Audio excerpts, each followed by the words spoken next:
life is a business. This is a formula that I created years ago that I really have implemented in my entire career. And life stands for learn, implement, focus, follow up, and execution. So feel free to open up your mics. Now, I will ask that we keep our mics muted unless we're opening up and we're engaging, but I would like this to be an engaging and a fun class.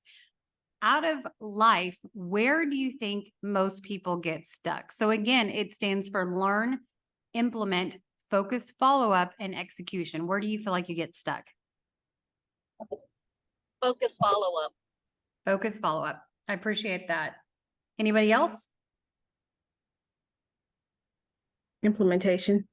Implementation. Awesome. You guys are rock stars, because most of the time that I teach this, people will say the execution. And so if you think about the entire real estate process, execution is really going to the title company, getting your commission check, closing on the house, and then walking away. Is that typically hard? I don't see your faces right now, so feel free to open up your mic. That's not the difficult part of the phase, right? Correct. Correct. So I always say that we get stuck in the if, which is exactly what you guys just said, is the implementation and the focus and follow up, because that's where the compound effect happens. That's where the consistency lies. And so again, that's what the business plan is going to help you do. Just a little bit about me, but this is not about me today, so I'll just briefly go over this. I got my real estate license in 2009. And so I actually got in because I was a second generation real estate investor. And then as that, my business has kind of evolved. I'm a broker associate with eXp Realty. I joined 8.5 years ago as the original managing broker with eXp.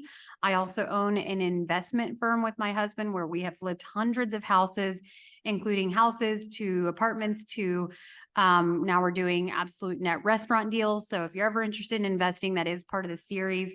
For those of you that attended a little bit later, this is the first class of a 10-class series. So if you want other CE credits, please make sure and go to that link that I shared in the chat, and you'll be able to see all the other classes that we have. And if you're interested in the investing class, I actually show you how I turned, about 10 years ago, I turned our initial $25,000 investment into a multi-million-dollar business. I lead generate. I have a team of about 8 agents and then 2,000 agents in my organization all over the world. And just like many of you, I am married and mother of 2 wonderful boys. So if there is any balance, I try to find some balanced life in my work and my family life. So with that said, I'm going to start with this short video to make sure that we're in the right mental space, that we're in the right place, and we're ready to commit. Because as Tony Robbins, and you'll hear me reference Tony Robbins multiple times because I'm a huge Tony Robbins fan, a lot of times we're focusing on the strategy and the how to, but that's only about 20% of your success. 80% is actually from your own mindset, psychology, and energy. So although I'll show you how to do everything today, please keep in mind that's only a small portion of the formula. And so I'm going to start with this just short, I think it's a 3-minute video. We'll watch it together. We are running. Mental toughness, or what I call X-ray vision, is a lot different than motivation. So if I said right now, everybody in here, we're all going to run a half marathon in 5 days. And we all going, yeah, we're getting fired up. I said, yeah, we're going to start tomorrow at 5 a.m. We leave. 5 a.m. comes. It's dark. It's cold. Our bed is comfortable. It's hard to get motivated at 5 in the morning. And maybe you do it one day, but again and again and again. That is the X-ray vision. It's that mental toughness that says, you know what, I don't care that it's dark, wet, windy, cold. I'm going to go anyway. You got to train your brain by doing things that make you uncomfortable consistently to build this mindset that when things get hard, which they will be, we don't shy away, we don't quit, we attack. I'm seeing through all those walls. I'm getting to where I want to go. The only way to increase your mental toughness, it's like a muscle, is to do things that make you uncomfortable. When you do things that stink every day, they might be making extra calls, they might be staying late at work, whatever it is, little things. You take your baseline from a 5, and you can make it a 6. And once it goes up, it never goes back down. You never go back down. It's all about taking your baseline that you operate on and raising it and challenging yourself and pushing yourself. How you do anything is how you do everything. It's those little things, the little decisions that you make every single day, as small as it seems, that create an environment in your head of what it is you're becoming. Are you a finisher, a quitter? What are you? How you do anything is how you do everything. Remember tomorrow. When you have a split-second decision that you have to make or whatever, remember how that decision is going to make you feel tomorrow. You want to drop out of the marathon at mile 18? Fine. How are you going to feel tomorrow when someone says, how'd you do it? A quitter. I didn't finish my journey. Lazy. It's okay to not finish what you start. Think about how your decision is going to make you feel the next day and watch what happens. The foundation of that is your daily habits. It's creating winning habits, winning routines, and a winning mindset. That's the formula. It's all about getting comfortable being uncomfortable.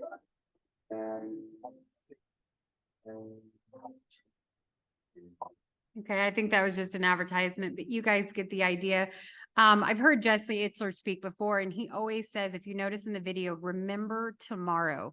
What can you do today that your future self will thank you? And, you know, even if it's simple as doing something around the house, I really live by this philosophy. What can I do today that tomorrow I'm going to say, thank goodness I did this? And that goes back to real estate. That goes back to prospecting. If you continually prospect and you set aside an hour or two every single day of uninterrupted prospecting, and that doesn't mean just cold calls. We'll give some different variations later on. If you commit to that, your future self will thank you as you build that business. Of course, until you get to the point, as mentioned, where you can really focus on referrals. So did anybody have any takeaways from that video?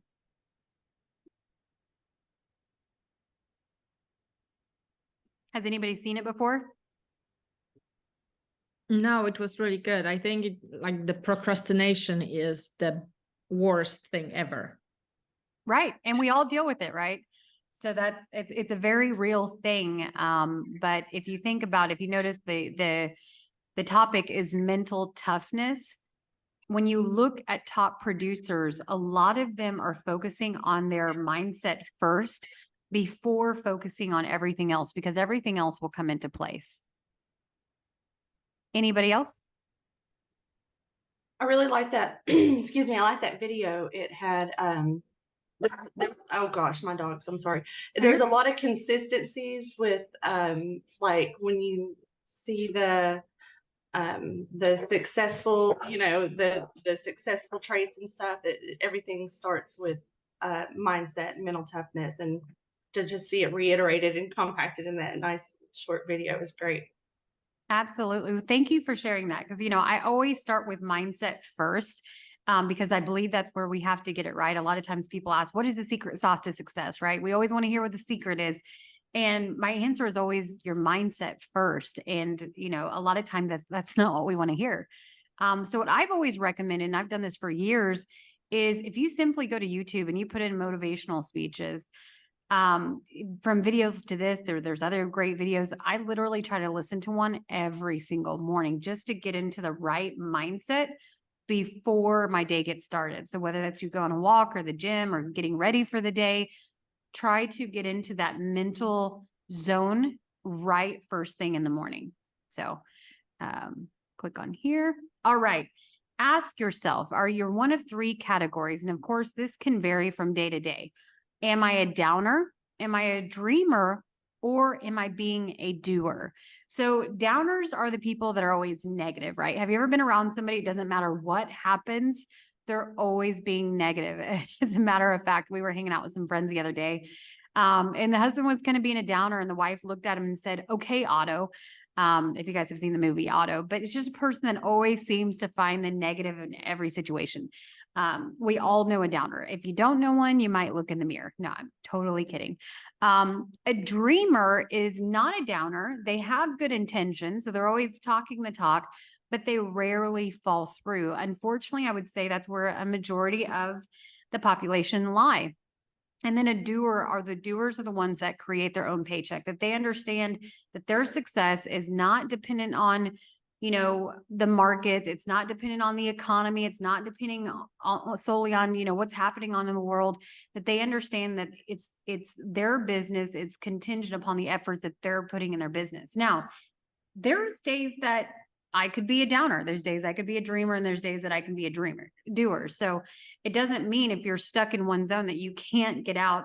But the reason I mention this is when you look at your business plan, I want you to ask yourself and be honest, is what category am I in right now?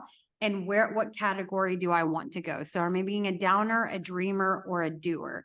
And this is going to take some honest feedback with yourself. That's where it has to look first. Now, I know a lot of real estate agents and a lot of coaching, we all hear you need to get an accountability partner. You need to have an accountability call every single week. But here's the reality, guys. Accountability partners are great, but here's the reality is nobody's going to care about you and your goals for the most part more than yourself. And in order to hold yourself accountable, it takes us being honest with ourselves first. So, roadmap to success. You wouldn't drive all the way from Florida to California without some type of GPS, right? You would have some kind of roadmap. Now, the good thing is when you have a roadmap or some kind of guide or some kind of GPS, when you hit a detour, then you can immediately adjust. So that's no different than our real estate business. I asked many of you at the very beginning of this, raise your hand, how many of you have a business plan? Most real estate agents don't. I don't know the exact percentage, but in teaching these classes over the years, I know that a lot of real estate agents don't start with a business plan. That's fine. Like I said, you're in the right place. But if you wouldn't drive across country without some kind of roadmap to success, why would you do that any different in your business? You wouldn't drive blindly. So we shouldn't drive our business blindly either. So you're going to map out your plan, which is the business plan is going to help you with that, but also allow for detours. Okay. So when I have a plan, and then we all know that things don't always go as planned. When I have a detour, then I can immediately adjust and get back on track. So does anybody have their future mapped out? Do you know where you're going to be a year from now, 3 years from now, 5 years from now? Does anybody want to share? This is a free zone. So I'm trying to, since I've just opened my brokerage, I would like to get 3 to 5 agents in the next year under me. Fantastic. I think that was Glenda. Do you know exactly how you're going to do that? No, that is, I almost posted like a call to action post on Facebook yesterday, but I just didn't feel like that was fitting. So I didn't do it. So no, I don't know how I'm going to prospect. Yep. Nope. That's okay. And I only ask, one of the classes in the series is going to be an agent attraction, how to add top talent to your brokerage or your team. So certainly I'd love to invite you to that if there's any interest. Yes, absolutely. So again, that's okay. We don't have to start with knowing how to do everything, but at least if we have our goals, she said she wants 3 to 5 agents in her first year. Now she goes and figures out how to do that, but she's attached a number to it to know exactly where she wants to go in the first year. So then it's a matter of just figuring out how to get those 3 to 5 agents, right? Anybody else want to share?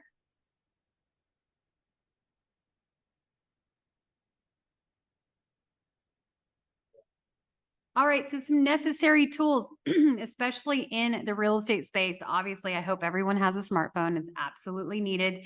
I hope you have a website. We know that most consumers, I think it's like 90% of buyers are going online before they ever meet with a real estate agent. So we definitely need to have a website, not just a website. We want to make sure that it's mobile friendly because we also know that most searches are done by their mobile device and not by the desktop.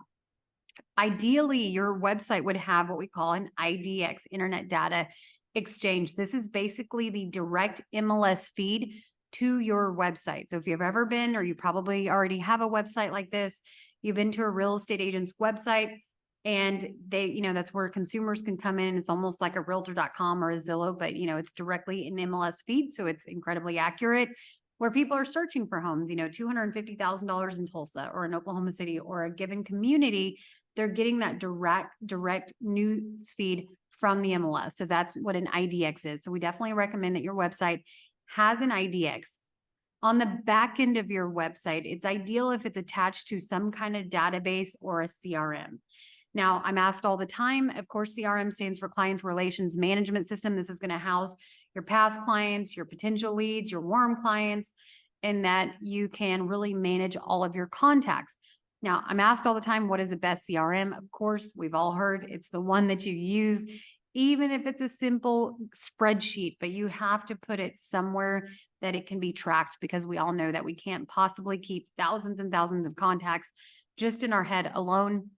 If you don't have a CRM and you don't even know where to get started, the best thing you can do is start putting in your phone contacts. My bet is you probably have hundreds of contacts in your phone. That'd be a great place to start. A goal setting worksheet. Again, this is where the business plan will come into place. An expenditure tracker, so personal expenses and your business expenses. And then ideally the CRM that you have has some kind of drip campaign, which will text and email on your behalf. So not only do you want to have a place to house your leads, but also more importantly, how are you going to follow up with those leads? Because most real estate agents stop after a few touches. We know on average it takes about 6 to 8 touches to convert a lead. So you definitely need a way to manage those touches for those leads. So just a few key definitions that we're going to go over that are going to be spelled out in the business plan is P&L. Profit and loss statement. Do you have a P&L? Now, we were all in agreement at the very beginning of this that we opened up our own business. The day that you get licensed, you open up your own business. So it's no different than if you were going to go open a store at the mall. You would have to have inventory. You would have to have some kind of marketing and branding to attract clients. You would have to prospect. And more importantly, you would have to track the money not just coming in, but also the money that's going out. So that's where a P&L is going to come into place. GCI. So as you hear me say some of these things, GCI stands for gross commission income. That's going to be the total commission paid to you by representing a client. Cost of sale. This is how much it's going to cost you by having and transacting that sale. So those are monies you pay out to transact the sale. Some examples would be maybe a referral fee, maybe another agent from a different market refer the client to you, a relocation company. If you pay a split to your brokerage, or you cap, or you have a flat transaction fee, whatever that looks like, or maybe you're on a production team and you're paying a split to that team. So that's going to be the cost of sale in order for you to get that lead. Operating expenses is your cost associated with operating your business, monthly dues, license fees, office fees, marketing, advertising, supplies, salaries, the list goes on and on and on, right? Because we all know that real estate is a very expensive hobby. So we don't want to make it a hobby because it's of course very expensive just to hold and maintain your license. So net income, that's essentially taking the cost of sales and the operating expenses, subtracting it, minus your net income. So that's going to be how much you net. So just for sake of example, if, your gross commission is $6,000, your cost of sale, maybe $1,000 to your brokerage and another $500 to your operating expenses. So your net income on that deal would be $4,500, not the $6,000. Again, that was just an example. Closing ratio, number of actual transactions divided by number of possible transactions. Why is this really important? It's important to know how many phone calls you're making, how many appointments you're going on versus how many of those that you're actually closing, because a lot of times we can look at that and sometimes it's a simple adjustment that you need to make in your script or your presentation that's going to increase that ratio, which of course at the end of the day, we want to get them to the closing table. So continued definitions, personal income, the amount you took home to your household. So after tax income, that's your personal income. And then of course you have your taxable income. So we want to look at, if you made the $4,500 in the previous example that I gave, how much of that are you going to pay in taxes? Maybe you need to pay another $1,000 in taxes. So then you're actually bringing home $3,500 of personal income out of the $6,000 GCI commission. Closed volume, that's the value of all the homes that you've sold within the year. Now, one of my biggest pet peeves is a lot of coaches or a lot of team leaders or a lot of brokers are always coaching and training agents to focus on closed volume. If you talk to an agent, I sold $5 million this year. I sold $10 million. I sold $41 million this year. That's all said and great, but that's really an incredibly difficult metric to look at, because when you look at somebody, you could take two people selling the exact same closed volume, 10 million and 10 million, but maybe one person is discounting their services, which is okay, right? There's no standard commission, but maybe the other person is spending a lot of money into leads and ad spend. And so you really can't compare the two into what they're actually looking as far as their personal income. Just to give you guys an example, I've taken many top producers, actually scaled back their business. So maybe we took them from selling 25 million to 15 million, but we hit some leverage points where now they're buying back their time and they're actually making more money because they're not spending all this money in ad spend. And then they're maybe not discounting their services or what have you. And now they're actually making more net income to their family, and they're spending less hours in doing so. Again, just in saying that, closed volume is definitely a very hard metric to focus on solely. So I would challenge you is to have a goal as far as closed volume. I want to sell $2 million this year, but then divide it down to what is that $2 million going to bring you? How much money do you need to make for you and your family in order to hit that goal? So where do you start? You create a business plan. We're going to provide you one, so don't worry. Then you create a lead generation plan, both online and offline. Like I said at the very beginning of this, prospecting is where you're going to control the outcome. Now, we don't want to just throw out a social media post and say that's our lead generation plan. We have to prospect actively, not just online, which is going to help your branding and marketing, but also outbound. So maybe it's cold calling, maybe it's door knocking, maybe it's going after expireds or FSBOs, maybe it's running open houses, or whatever it is. You have to have a mix of online and offline. Create a hiring plan. What leverage will I need and what is my hourly worth? The reality is we all have the same 24 hours a day, 7 days a week. The reason some can do more than others is because they've learned the power of leverage. By having and hiring other people, that's the only way that you can buy your time back, right? So thinking about your hourly worth and what tasks do you need to leverage? And then of course, what is your budget? Typically, it's said that you don't want to spend more than 10% of your income for any advertising or marketing. So again, you just have to be mindful, and that's where the profit and loss statement will come into place. Your production plan, look at your past sales. The best thing you can do is really evaluate your past sales and where has your business come from, and then start focusing on that. So somebody mentioned at the very beginning of this, my business mainly comes from referrals, which is great. So identify the top 10 referral partners and start pouring into them even more, and not just more of a give and take atmosphere. So where does your business come from? I'll give you guys just a quick example of this. When my kids were born, they both were born with hearing loss. And so I found myself at the local audiologist and speech therapist office every single week. It was just part of my life, my personal life. And so there was a very well-known realtor that was on their board of directors, but she wasn't in their office every single day building relationships. And so what happened is over time, because I was constantly in front of these people, is I started selling all of the doctors a home. I quickly identified that. That was a big source of my production. And so then I just added more fuel to the fire. I started sponsoring their staff luncheons, their Christmas parties.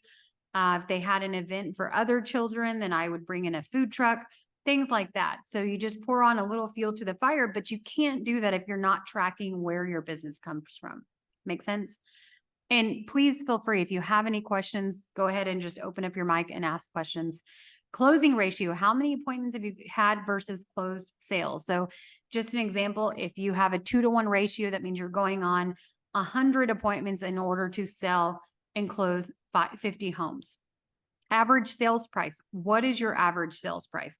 What is your bread and butter? The reason why this is so important is I've worked with a lot of even higher price point or luxury agents.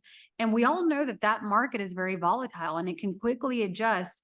And so you could say in the Oklahoma City market that your average sales price, if you're at a higher end, is 500, 600,000. Well, great. But there have been years that those price points have not been actively selling. So then you might need to adjust to what is the average sales price? What's the bread and butter in your market? So let's say Oklahoma City, for example, is 285,000. Maybe I say, okay, I'm going to adjust my average price point from $250,000 to $350,000 because that's where the majority of the buyer pool is. So just an example, $2 million gross volume divided by 10 transactions is a $200,000 average price point. So that's how you could find out your personal average price point based on last year's production. And then, of course, ask yourself, what is your average commission? Are you a full service agent or are you giving a discount? Like I said, there's no standard, but you just have to know what your personal business plan is, what your personal commission is. I know agents that show that they sell hundreds of homes in the MLS, and other agents will be asking, how do they do it? And because I work with agents in all different markets all over the country, and then maybe they're doing a flat fee with the builder. Again, that's okay. That's part of their business plan, but the numbers are definitely skewed in terms of volume versus what their actual takeaway is, and what they bring home to their family. Any questions so far?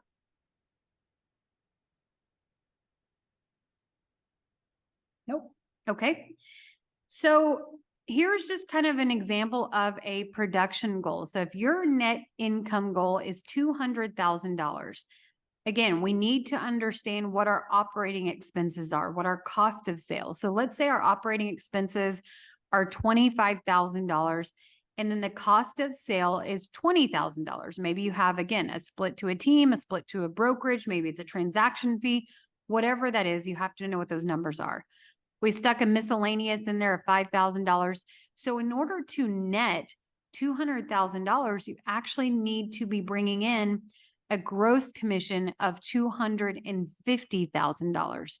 Now, just to go back to the previous example of an average sales price of $200,000 times a 3% commission example, then that's $6,000 per transaction of gross commission income.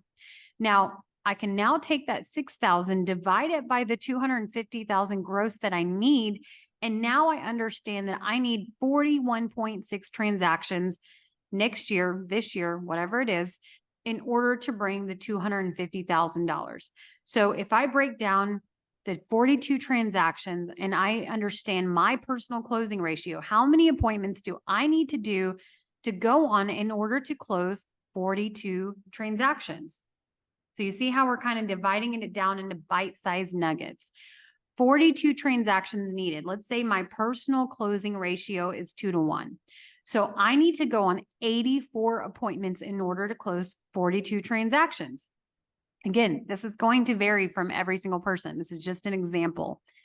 I know there's 52 weeks in a year. Let's subtract 2 weeks on vacation. I hope everybody's taken some time off. So 50 weeks.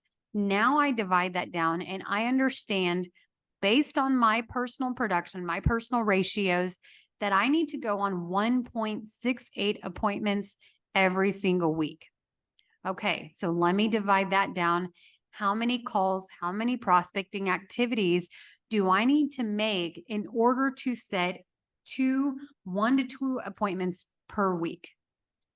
Does everybody see how we kind of broke that down? Instead of just saying, I want to make $250,000 a year, but I don't have my roadmap to success and I don't understand how I'm going to get there or how many calls I need to be making, how many appointments I need to be going on every single week in order to gross that $250,000. Any questions or takeaways so far?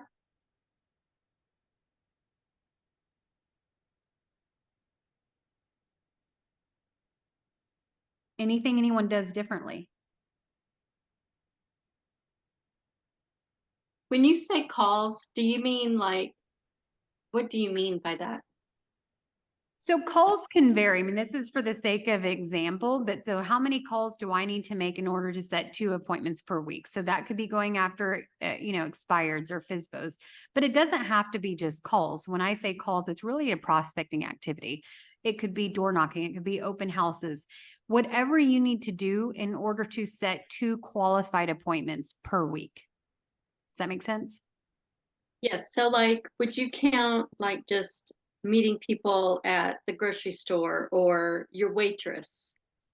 And I usually make a point to ask every waitress I have or waiter, what their life is right now, so that I can, because I actually am going to be getting an appointment with the waitress we had at Sunday brunch. So is that something that you count? So like, because I don't really call FSBOs or expireds. Maybe I should, but I don't. So are you counting everything that we do? Yeah, so I work on everything you do, but you need to understand your numbers in terms of how many people, let's say, how many people do I need to talk to at the grocery store or at the restaurant in order to set 2 appointments per week. So when you start tracking those numbers, then you understand, okay, I need to have 20 conversations in order to find one person to set an appointment with, right? So it's really getting back to how many conversations do I need to have to be able to set this many appointments, to close this many deals, to make this much in commission, to get to my ultimate goal of what I want to bring home net. And we will talk about toward the end of this, when you look at the business plan, it does have 4 lead generation buckets, because again, we don't want to be the Cheesecake Factory and have analysis paralysis. We really want to narrow it down to no more than 4 lead generation buckets. So what are the 4 things that I'm going to focus on in order to prospect and bring business? Some people do focus on calling and expireds and FSBOs. It doesn't mean you have to. Maybe you're really good at open houses. Maybe you're really good at door knocking. Maybe you're really good at networking events. Whatever it is, you do what's good, what works for you. But again, we won't know what those numbers are unless you're tracking those numbers. Does that make sense? Yes. Any other questions or comments or things that you do? Along those same lines, I feel like networking events, I'm glad you said that, because I'm out doing things, and of an evening I may visit with 4 different people, beyond just the hey, how's the weather conversations. And you're right, I need to start paying attention to how many of those conversations that I can follow up with, in a couple of days. Say, hey Susie, it was nice to meet you at the Chamber of Commerce event. And then see, I don't know, I need to be more intentional. I mean, I see dozens of people a day, but I'm not intentional enough with taking the next step. Absolutely. And I love that you mentioned that. And by the way, hi, Cheryl. Do you have any kind of database or CRM that you actively work out of? I do. It's mostly just the email, the online things, like we'll get leads from our website, or somebody will contact me on social media or something, and my assistant will put those into Realty Juggler, either as a prospect or a past client or whatever. And we do have them on a little drip where they get an email for 8 weeks or something like that. But what I need to do is, when I come back from a networking event and I've got some business cards, I need to get those into Realty Juggler on a drip maybe, but definitely a reminder, a task list for me, so I don't forget in 2 days to go back and say, hey, wasn't that ribbon cutting so fun, or whatever. Yeah, And absolutely. Put it into my CRM. Well, and I love that you mentioned that. So, whether it's you or we talked about leverage, maybe you're having your assistant do it. So maybe you just get in a habit of every time you go to a networking event, take a picture of the business card, send it to your assistant and say, hey, I need this entered into my CRM with, I don't know if you have the ability with Realty Juggler to do like a hashtag or a way to group them, but I group based on where I met them, like an event. So if I went to a real estate conference in Orlando, I'll do hashtag, whatever the name of the conference is, June 2023. So I know exactly who and when I met them. So I know it sounds like That's a a little great bit of a idea. pain, but I promise you it'll drastically increase your conversion if you know when you met someone, where you met them, what the conversation looked like. And then, of course, as Cheryl mentioned, have some kind of drip. Maybe she has, and she probably, I would recommend it, is having a different drip for people that she's met at a network event versus somebody that's, a warm or a hot lead coming off her website, right? So that's where categorizing the leads is incredibly important.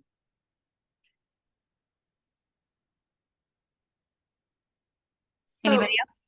Oh, yes. yeah. Sorry. So how do you guys like I guess throughout your daily activities, like going to the grocery store, just interacting with people, coffee shop stuff, and that's where it comes into like getting the capture, leaving the grocery store. Well, when you get home from the grocery store, you got to put up groceries and the dogs are running around, all that kind of stuff. So it's like finding the system to get that capture like noted. So whenever you sit down at your desk after the house has gone to sleep or whatever, to, enter in all the people that you met and talked to and what you said, that you would do, like, oh, I'll get you on a market report or whatever. So like I have all this stuff go throughout the day. And then at the end of the day, I don't have that like capture system before I sit down and get it in the computer. Cause then, you wind up just getting sidetracked or whatever. So that's kind of where I feel like I need to zero in on. I don't know if it's just a simple thing like a notebook. I got the fancy phone. I got all the fun, techie stuff. And then, yeah, I kind of miss that capture a lot. Yeah, I no, have a suggestion. absolutely. Go ahead. I use the alarm on my phone multiple times a day, because just like everybody else, I'm inundated with stuff, and sometimes I'm driving and I won't be able to write it down, or if I do scratch it out, I can't read it later, or I lose the little piece of paper that I put it on.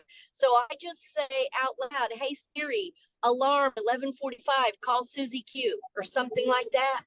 And then at 11:45, the alarm goes off and I see where it says call Susie Q, and at least I can, be reminded. And, maybe that's it. If you meet them at the grocery store, you set your alarm for 9:30 at night, because that's when you can finally get to it.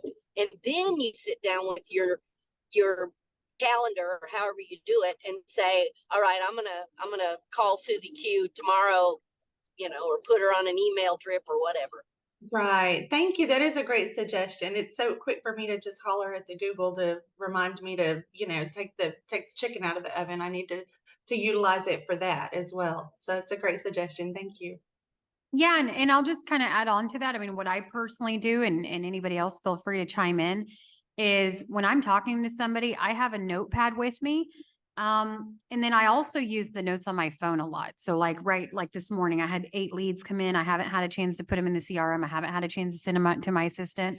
So as I was having a conversation, I'm just in the notes in my phone, typing it all out. So at least I have the bullet points. Then now when I sit down later to send them out to get added to the CRM, they're all in one place. So I utilize my iPhone notes a lot, and then also just a simple good old notepad. And then like if I'm doing a Zoom and I'm meeting with an agent and I'm helping them and I'm taking notes on their business, I just write it all down because I don't want to sit there and typing while I'm having a conversation with them. And then I go in and put it into the CRM. Anybody else want to add to that? And please, if you don't mind, just make sure that you're muted unless you're opening up your mic for a question or a comment. I use the dot card. It's a little business card that you can buy with all your information on it. And so when I meet people, I'll say, oh, here, scan this real quick. And then I help them do it. And then they download it. And I'll say, just send me a text with your email address. And then that way I end up with all their information. I love that, Glenda. One thing that I would kind of change just ever so slightly just to increase getting their information is I would ask what their phone number is, and then you text them your digital card. That way you already have their phone number. Because if we put it on them for them to send you their information, a lot of times they won't do it, if that makes sense. Yeah. Yeah. Well, I usually walk them through it and I'll say, now let's send me a text so you can see how to do it. So I make sure that I get it. Oh, good. Even better. You're doing it right. Even Yeah. better. Awesome. Anybody else?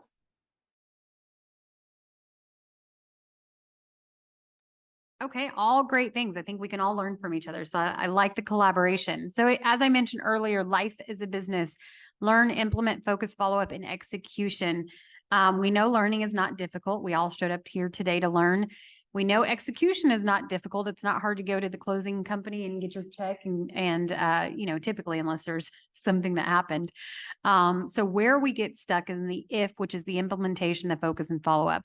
If you guys have ever heard of the book, The Compound Effect by Darren Hardy, I highly, highly recommend it. A lot of times we look at these top producers or we look at other entrepreneurs and they look like an overnight success.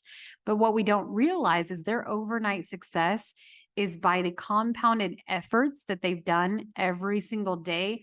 They have wins every single day. Now, some days are bigger wins than others, right? But that's what compounds over time. So when you look at your business, number one, think about what can you do to implement? What lead generation buckets can you commit to doing every single day uninterrupted? And then number two, how can you focus and how can you follow up with them? Because you could have, as Cheryl mentioned, 100 conversations and then your day gets, you know, all over the place and you're not putting them someplace and you're not following up with them. And so really, again, you're back to square one where you're not being, I think Cheryl said it best, you're not being intentional. So we have to be, I'd rather you do less, but be more intentional, can't speak today. And that will allow you to do more. Does that make sense?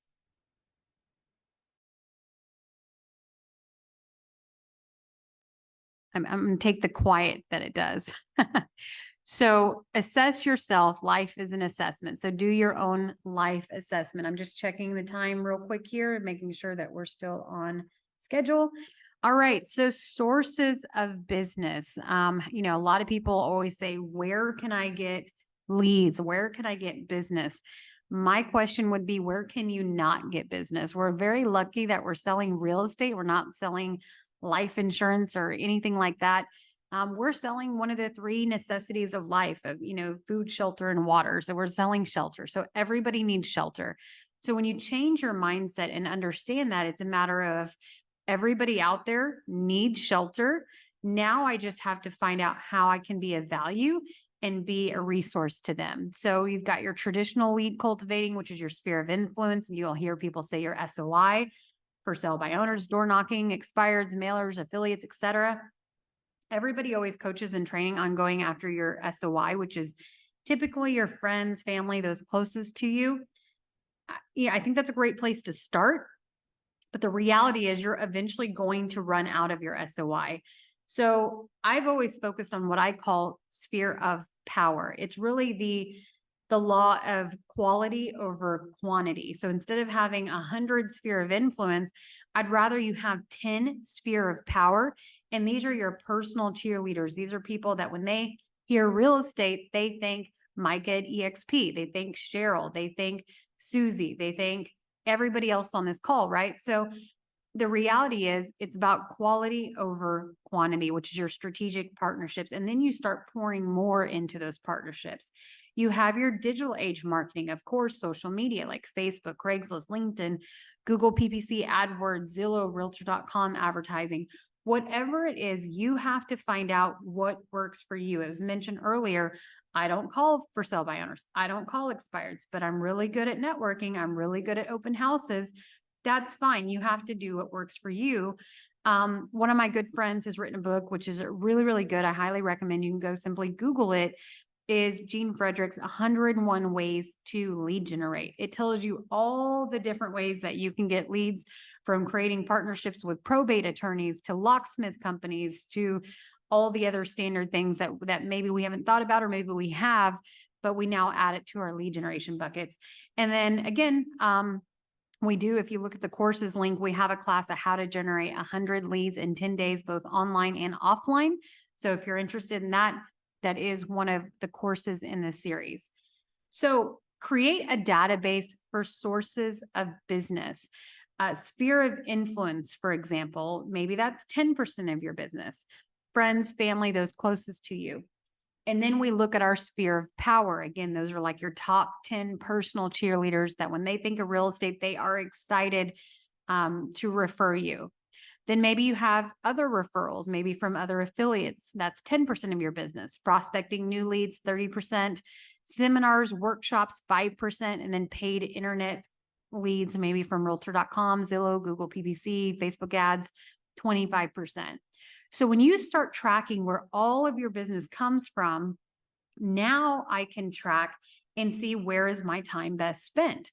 So in the sake of this example, if seminars and workshops are only 5%, but yet, you know, I have to drive, I have to break up my day, they're incredibly time consuming. Now I can say that's only really been 5% of my business. Why don't I put that time and energy into more prospecting? Maybe I'm door knocking, maybe I'm cold calling, whatever it is, because that's 30% of my business. Now I can make that 35% of my business. And so that's why it's incredibly important to track through some kind of database where your leads are coming from, because then every year over year, that's going to allow you to adjust. If you go to my Facebook page, I actually interviewed one of our agent partners that we have out of Arizona a few weeks ago. Her name is Allie Garst. And she goes as far as not only does she know her hourly worth, but she also knows how much she's going to make hourly versus representing a buyer, versus representing a seller, versus getting a referral from another agent, right? Or sending out another referral. So receiving and giving. And what she found was the highest paid per hour was giving referrals. So now she started focusing on just generating referrals all over the country, because we all know you don't have to be licensed in all 50 US states to generate referrals. So she put her systems and processes in place. And I think if I'm not mistaken, the least paid per hour was representing sellers because they were in time, they were time consuming. So she had broken it down into these categories, her hourly worth, but also what type of client and where it came from was giving her the most return. Does anybody do anything like this?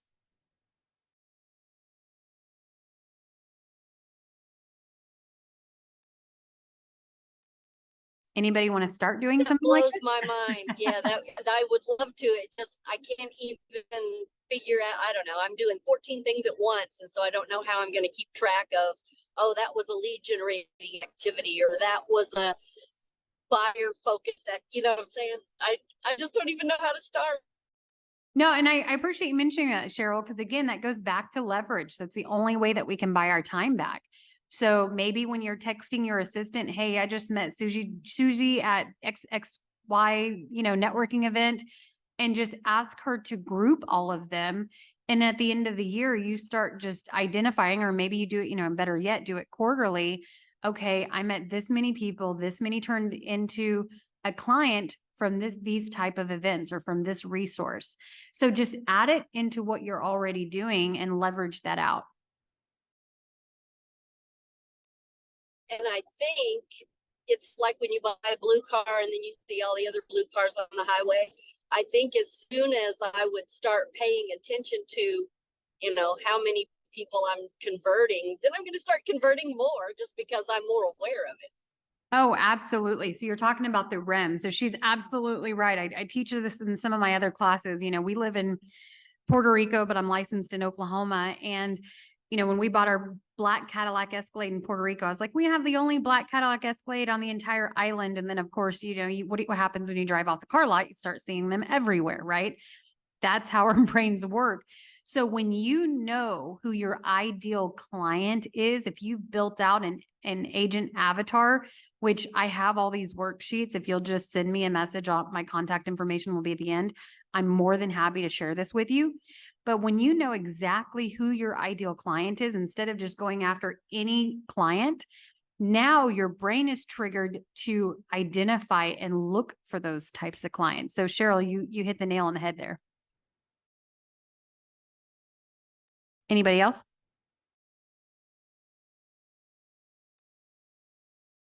Awesome. So speaking of ideal client, that's going to allow you to not compete, you dominate. I'm not in competition with anybody, nor should you guys be. So when you know who your ideal client is, you're no longer in competition. You're dominating your personal market. So if my ideal client is, somebody moving to Oklahoma City from Canoe Electric, then that's who my ideal client is. And I start focusing on that, and I'm dominating that market because nobody else is doing the same thing. So what is your personal niche? Where does your business currently come from? Again, if you're newer to real estate and you're like, I don't have any statistics or business to look at from the previous year, then start tracking today. Start tracking your conversations. What are you doing in your personal life that you can start implementing for your professional life? I shared my story at the very beginning of this when my kids were in audiology and speech therapy appointments, and I found myself in this doctor's office every single week.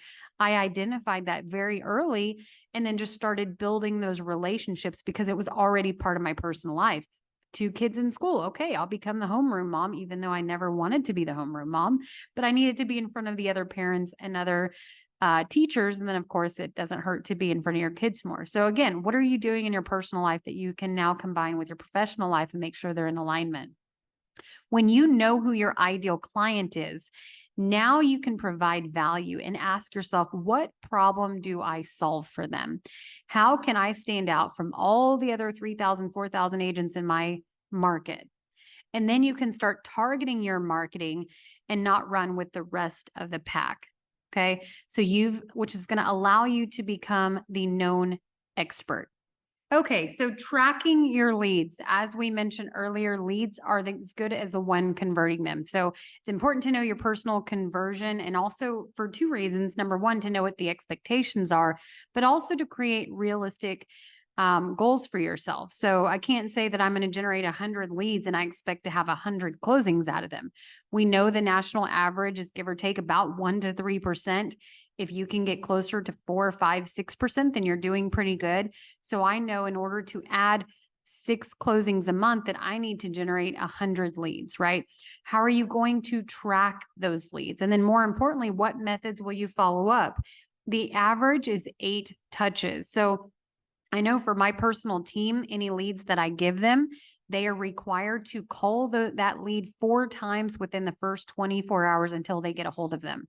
We also have the exact scripts of when to leave a voicemail, when not to leave a voicemail, text, email campaigns, things like that. Because the reality is most real estate agents are only going to reach out 1, maybe 2 times if you're lucky, and then they stop. But if you understand that it's going to take at least 8 touches to reach out to somebody, then you're a little more inclined to not stop at 2, because at that point, you're just kind of wasting your time. Do you have a drip campaign? So again, we talked about leverage. How do you buy your time back? And that's by setting out campaigns. It's about having staff. That's about having systems and processes in place in order to duplicate your efforts. So a drip campaign is custom text and emails that work on your behalf, almost like a custom virtual assistant. So it's really important. Sometimes with a lot of systems, it might take a little bit just to set up the drip campaign. But once you set it up, you can kind of set it and forget it, if you will. I would have different drip campaigns, of course, for a buyer, a seller, your sphere, past clients, networking contacts. Have a different campaign for all of those different types of lead. If a phone number is left, you want to call immediately. They say within, if you don't call within the first 2 minutes, your chances of converting them is dropped like 95% or something like that. So if they don't answer, we actually don't leave a voicemail on the first try. We try again an hour later, and we leave a voicemail on the second try, letting them know when they can expect our next call. And then, of course, we follow it up with a video text introducing it. So the video text will go something like this. Hey, Cheryl, it's nice to meet you. This is Micah with eXp Realty. I just wanted you to put a face with the name. I'm sorry that I missed you, but I will go ahead and give you a call back later today between 3 and 4. I hope you're available, and I can't wait to chat with you soon.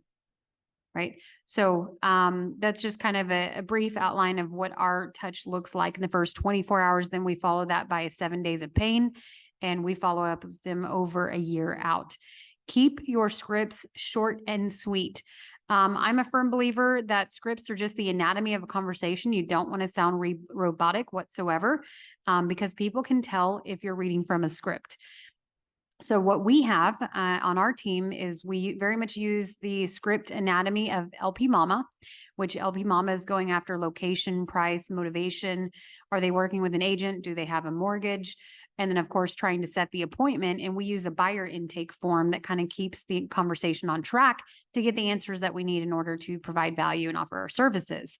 So, if you go up to everybody, and I know there's companies that teach this and to each their own, but I personally hate the script that are you going out and saying to everybody that you meet, are you looking to buy, sell, or invest in real estate?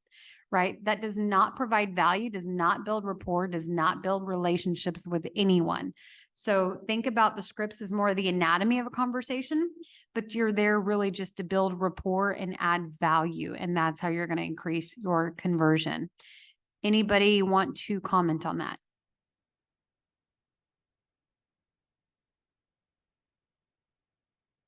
Has anyone heard of the LP Mama script?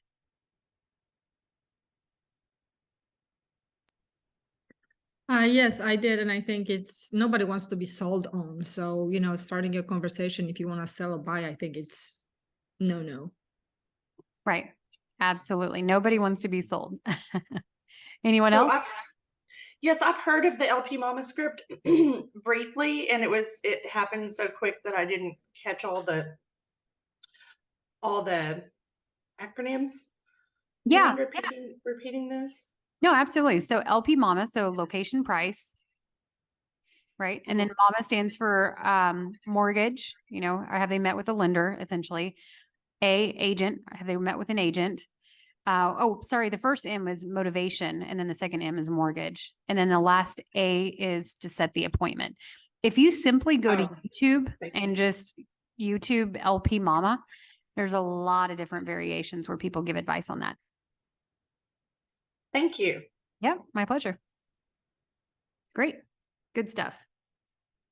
Which, by the way, being a script master is one of the other CE classes. So again, I'd recommend everybody take a look at that if that's of interest. So I know we've already talked about real estate investing, how to lead generate, script master, how to attract agents, top talent to your agent, your brokerage, or your team.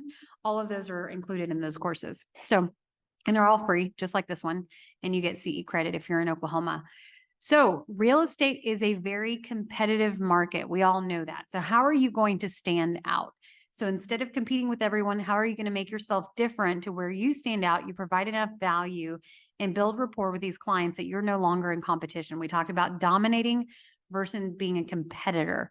Let your personality shine through all of your marketing.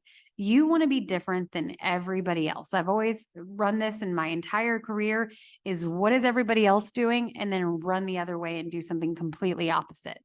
So how many of you think that you're in the real estate space? How many think you're just in the real estate industry? Everyone? Yes? No? Okay. So the reality is we are in the marketing industry. And if we look at the top producers, the best marketer always wins. So you have to think about it from a marketing perspective and not just from a real estate perspective. So as I mentioned, look what everyone else is doing, do the opposite, think about how you can stand out. And one of the ways you can do that is by knowing and understanding who your ideal client is, what value do you add for them, what problem do they have, and how can you solve their problem. Prospecting. We talked about sphere of power. This is different than your sphere of influence. This is your own personal cheerleaders. Farming, sending mailers to your neighborhood 12 times per year. I was talking the other day to one of my agents in Washington State, and she said, yeah, I have a coach and they recommended that I start with farming to get some immediate deals. And I was like, listen, farming is a great way to get business, but it's a long-term play. There's not ways to get immediate deals. So I would not focus personally on farming because you've got to do it consistently. It can get expensive and it's a long-term play. So you've got to understand those and understand what your goals are. But it is also a great way to dominate a market over time. You can also build what we call a social Powerball, which is building an audience of 2 or 3 social media platforms. You don't need to be an expert on all. Personally, I focus on Facebook, Instagram, and LinkedIn. And again, that goes back to your ideal client. Who's your ideal client and what social media platforms are they on? It's less about what social media platforms. I could say I like Snapchat or TikTok, but if my ideal client is not on Snapchat or TikTok, I probably shouldn't be putting my time and energy into those platforms. I need to be putting my time and energy maybe into LinkedIn where other business professionals are, because that's my niche. That's my ideal client, right? Makes sense? For phone calls, we talked about scripts. You could simply use CATS, which stands for compliment, attract, take away, and then schedule the appointment. I've always looked at it. Another one that I like to use is called CIA. I compliment them. I have an icebreaker, and then of course try to set the appointments. And that will allow you to never make a cold call again. This will make it feel like you're not making cold calls, that you're genuinely building relationships and providing value, which I think is what we all want to do as real estate agents. Another great way to lead generate to prospect is you could go after builders, other investors, attorneys, probate, locksmith. Like I said, you could download the book, How to Generate 101 Leads by Gene Frederick, and he's going to give you a million different ways, actually 101 to be exact, different ways that you can lead generate. And what you'll notice is there's really no way not to lead generate. You just need to pick the buckets that work for you.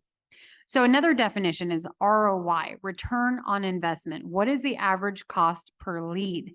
A lot of people are like, oh, I don't want to spend money in my real estate business. That's great. But again, going back to the example, if you had to open up a store at the mall and open your own business, you would have to buy inventory. And that's no different in the real estate space. Unless you're just completely referral based and you have more business than you ever want, you're going to have to invest back in your business. So what is the average cost per lead? That's why it's important that you know those operational costs that we talked about earlier. How many leads are you closing? How many appointments are you going on in order to have those closing? So for an example, if I'm spending $1,000 a month and I'm generating 100 leads, then I know my cost per lead is $10. Now, let's say I have a 3%, average conversion rate. So out of the 100 leads, I can expect to close 3 transactions. So that's 3 transactions per month with an average commission, just the example we gave earlier of a $200,000 sales price. So my average commission is $6,000 times 3 closing, 18,000 GCI, gross commission income. Now I understand the value of that $1,000 ROI, the value of spending that $1,000, because I know on every $1,000 investment that I spend, I can expect an $18,000 return. So it puts a little more emphasis and value on your marketing budget. But again, you will have a lot of money going out if you're not tracking just what's coming in and tracking out. So that's where your P&L and your profit and loss comes into play. Leverage. What's your hiring plan? As I mentioned, that's the only way that you can buy your time back. We all have the same time frame to get things done. Some people leverage more than others. Some people are more intentional than others. It's very easy in our industry to stay busy, but there's a difference between staying busy and staying productive. So if a new agent is spinning their wheels, and of course, when you're a new agent, you're going to have title companies and lenders and insurance agents and everybody around the globe reaching out to you and saying that they want to go for coffee, want to go for lunch, they want to get to know you. But is it fair to you and to them to be spending that time when if you don't have business yet, because you don't have business for yourself and you don't have business for them? So I think you have to focus on prospecting first and really outline and be intentional instead of just staying busy, because it's easy to stay busy in our industry. So part of that goes back to, how do I leverage? How do I buy my time back? And the only way that I can do that is knowing what my hourly worth is. As I mentioned, if you go to my Facebook and watch that Facebook Live that I did a few weeks ago, she dove it down into the resources and what her hourly worth was. So that was pretty impressive. But let's say my average commission is $18,000. Now, if I divide that by a 40-hour work week, so 160 hours per month, then I know that my hourly worth is $112. Here's why that's really important, not just for leverage, but also if you're prospecting and you're getting no after no after no after no. When I know that if I make calls and I'm worth $112, even if I get 50 no's in an hour, I'm just that much closer to a yes. And I'm still prospecting and I'm just getting closer to getting one more sale.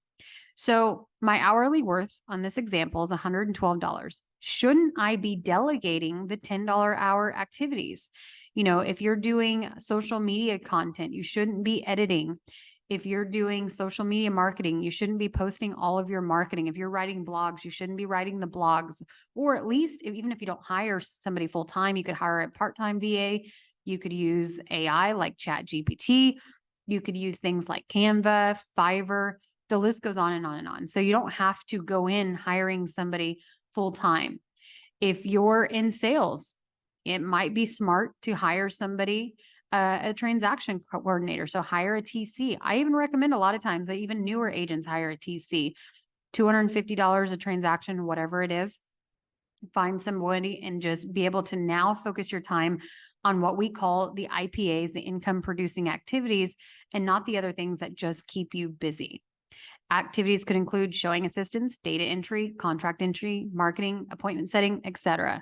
So make your systems duplicatable. If you're running a team or thinking about running a team, make sure to have a team manual, and that'll allow you and your agents to have those expectations. So Cheryl, I think you were talking about earlier, like I'm running 1,000 different directions. How do I keep track of this? How do I input it? Personally, that's not an income producing activity for you. Your activity is out meeting people, networking, prospecting. So I would hire somebody to be able to input that data. Now it is going to be up to you, you know, at the end of the day to give those notes and to give them the data to input. Any questions?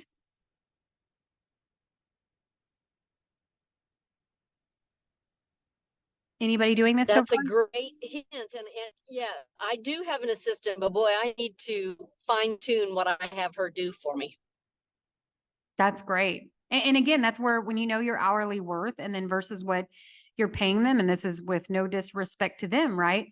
Then you now understand what activities you should be doing versus what activities they should be doing. Anybody else? Does anybody know their hourly worth? And you don't have to give the number, but just curious.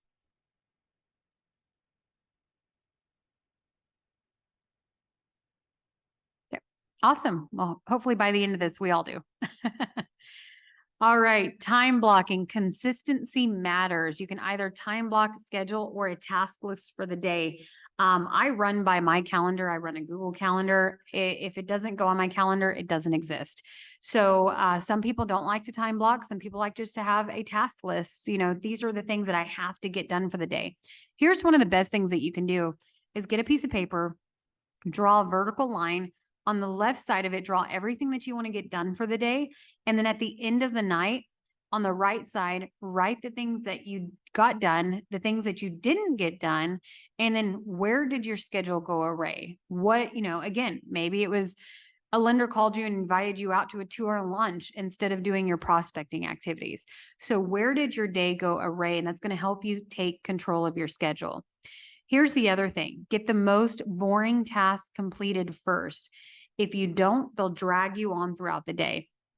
So let's say you're going to add to your pipeline that you're going to cold call from 8 to, you know, every single day for an hour or two. Well, I would recommend if you hate cold calling that you start doing it from 8 o'clock to 9 o'clock or 8 o'clock to 10 o'clock. Instead of saying, okay, well, I can do it later. Oh, people won't answer first thing in the morning. There's no right time to call. But the reason why you want to get the most boring task completed first is because mentally, once you get that done, you're going to feel like you conquered the entire day. I did, as a matter of fact, I took off last week. My mom was visiting Puerto Rico. And so I had a lot of catching up to do. And I was like, I'm going to get this boring, tedious task done first thing in the morning. So I feel like I conquered the rest of the day. So you really want to live by that, because otherwise you push it off, you push it off, you push it off.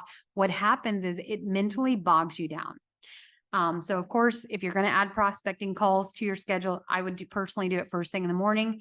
There's a great book that I recommend. It's called Fanatical Prospecting. So definitely recommend checking out that book. Block out time to think and to reflect. The worst enemy of success is not continuing to grow. I had a top producer tell me this years ago, and it really stuck with me. It's a top producer in our local market. I'll keep the name nameless, but she said, Micah, the difference between me and you is you take time to think, which has shown in your growth.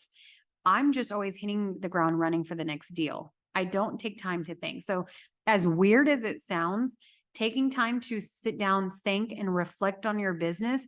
And if it's still in alignment with your personal and your professional goals, and if not, what can you do differently, is one of the best things that you can do in your business.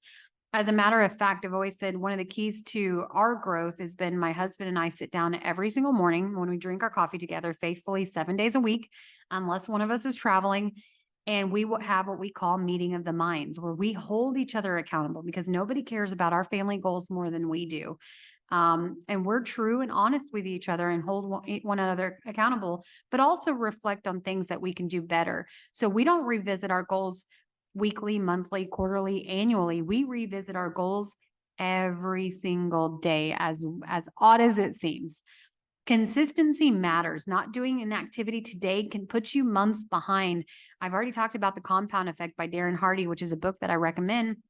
If you look at the end of the day and say, I accomplished something today, you are going to have that compound, and then you're going to thank yourself 90 days from now, 180 days from now.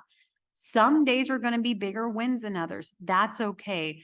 But at the end of the day, I want to look back and say, I accomplished this, instead of looking back and saying, I don't know where my time went. I don't know what happened, but I don't feel like I got anything done today. I don't know about you guys, but it's very easy to live in that space in real estate. Am I right? So what are you benefiting from today from the work that you did 90 days ago? We have already talked about that. Real estate operates in 90-day cycles.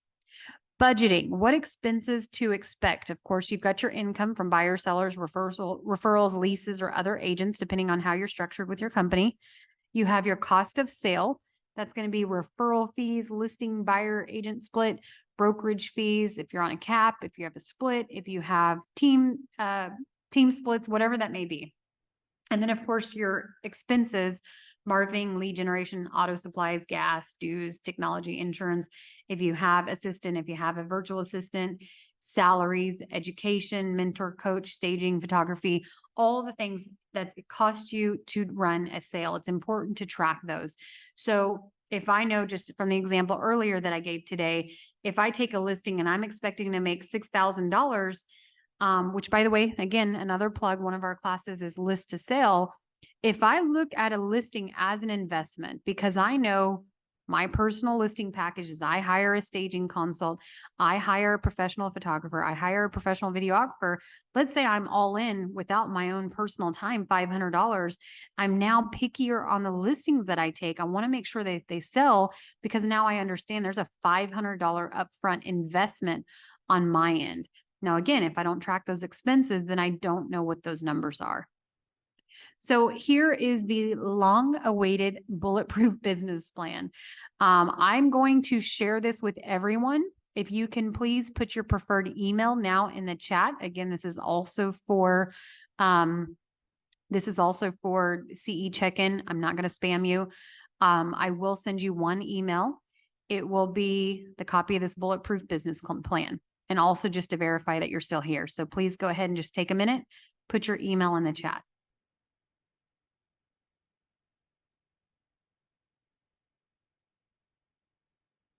All right, perfect.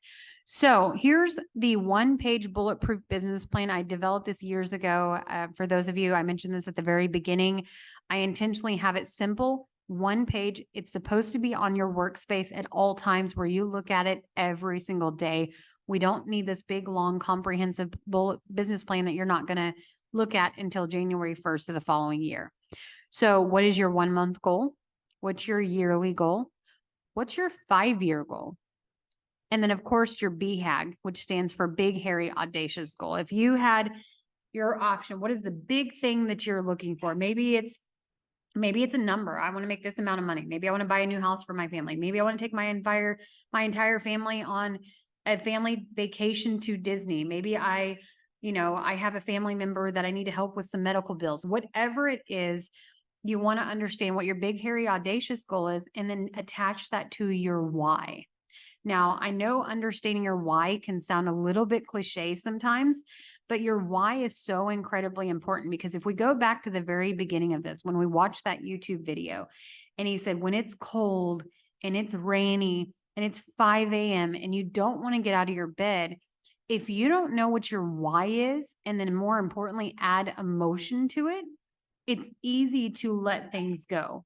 So for me, getting started in my career, my big why was my kids. My big why was my youngest son had a lot of medical things and I didn't want to have to worry about his medical bills. So in the times that I didn't feel like doing things, I understood that my why was bigger and it was my duty to do things in order to meet those goals. So it is important to understand your why and add emotion. It can't just be, I want to make $200,000 this year. That doesn't emotionally really motivate anyone. What is that $200,000 going to allow you to do?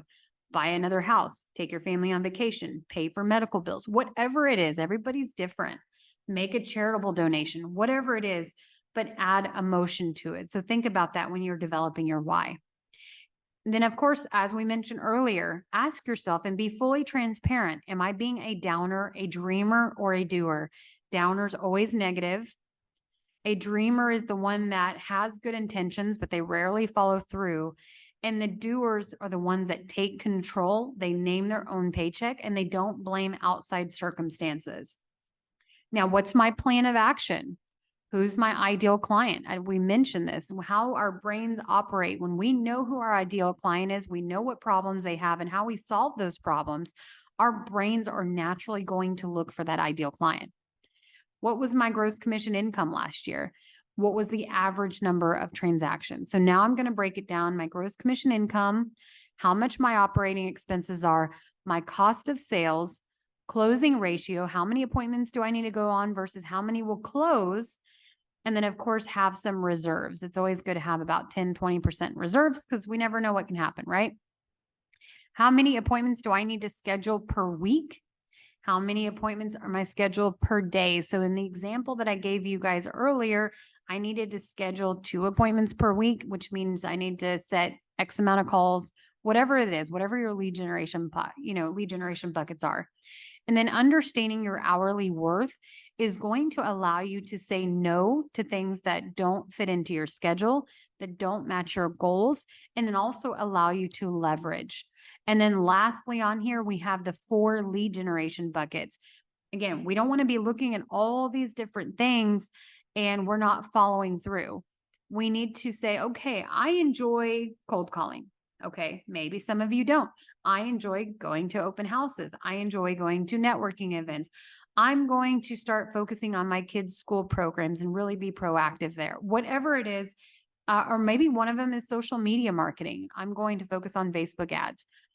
4 lead generation buckets. And then when you sit down to do what we call your power hour, which is your prospecting, uninterrupted, very intentional prospecting time every single day, whether that's an hour, ideally 2 hours a day, I match those activities with the 4 lead generation buckets that I have on this plan.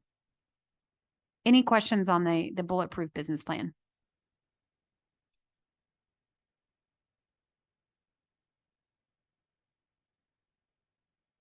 Does this make sense? Do you guys feel like this could help in your business?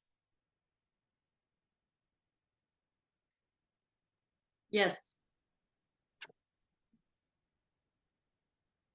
Awesome. No questions. I thought I heard somebody talking. I said it definitely is a help. Okay, perfect. Love to hear it. All right. So here we're kind of running toward the end. Like I said, I promised you guys would get out a little bit early since we cut our break short. Your homework is definitely do that business plan. If you'd like to send it to me, here's my email. I'd be more than happy to look at it. As well as I put my cell phone and my social media contacts on here.